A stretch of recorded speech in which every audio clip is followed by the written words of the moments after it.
Méditation du 8 juin. Transformer les échecs en victoire. C'est par la foi qu'il quitta l'Égypte sans craindre la fureur du roi, car il tint ferme comme voyant celui qui est invisible. Hébreux 11, verset 27. Est-ce par la foi que Moïse quitta l'Égypte? Si on lit Exode 2, l'histoire semble être différente. Nous lisons là que Moïse fuit loin du pharaon après avoir donné la mort à un contremaître égyptien. Pourquoi alors l'auteur des Hébreux dit-il que c'est par la foi que Moïse quitta l'Égypte? Le livre Patriarches et Prophètes nous donne une bonne piste pour comprendre cette divergence apparente. Il y est dit que le rapport sur ce qui s'est passé entre Moïse et l'Égyptien est parvenu au pharaon fortement exagéré. Extrait de Patriarches et Prophètes, chapitre 22, page 225, livre écrit par Ellen G. White. On a dit au monarque que le but de Moïse était de se mettre à la tête de ses frères contre les Égyptiens, de renverser le gouvernement et de s'asseoir sur le trône. À juste titre, sa mort fut donc immédiatement décidée par le monarque. Toujours extrait du livre Patriarches et Prophètes.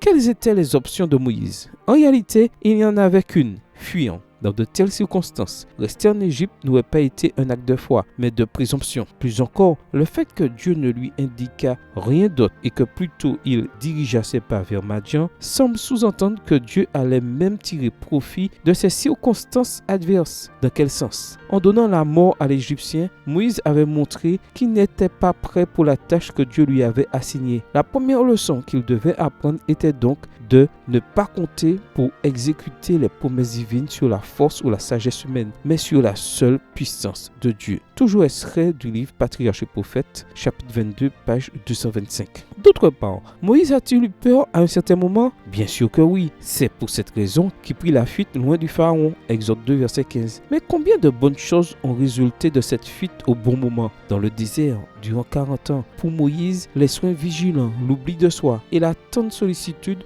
dont il allait prendre l'habitude en gardant le troupeau de son beau-père devaient le préparer à devenir en Israël un pasteur compatissant, un chef d'une patience à toute épreuve. Toujours extrait du livre Patriarches et Prophètes, chapitre 22, page 225. Est-ce une leçon pour nous? Absolument. Une leçon selon laquelle la peur n'est pas incompatible avec la foi. Le psalmiste David, par exemple, écrivit « Quand j'ai peur, je mets ma confiance en toi » Psaume 56, verset 4, Bible en français courant. Quand la peur vous assaillit, cherchez refuge dans les bras du Père Céleste. Là, vous trouverez en plus de la sécurité, la conduite à suivre pour savoir comment affronter les défis. L'autre leçon est que Dieu peut transformer vos échecs en victoire. Grande fut la chute de Moïse quand, avec ses forces, il voulut aider Dieu à accomplir ses promesses. Mais plus grande fut sa victoire quand, à l'école du désert, il a appris à persévérer comme voyant celui qui est invisible. Prière. Père Céleste, comme Moïse, je veux aujourd'hui vivre comme voyant celui qui est invisible. Aide-moi à transformer mes peurs en opportunités et mes échecs en victoire qui glorifient ton nom. Bonne journée à vous et que le Seigneur vous bénisse.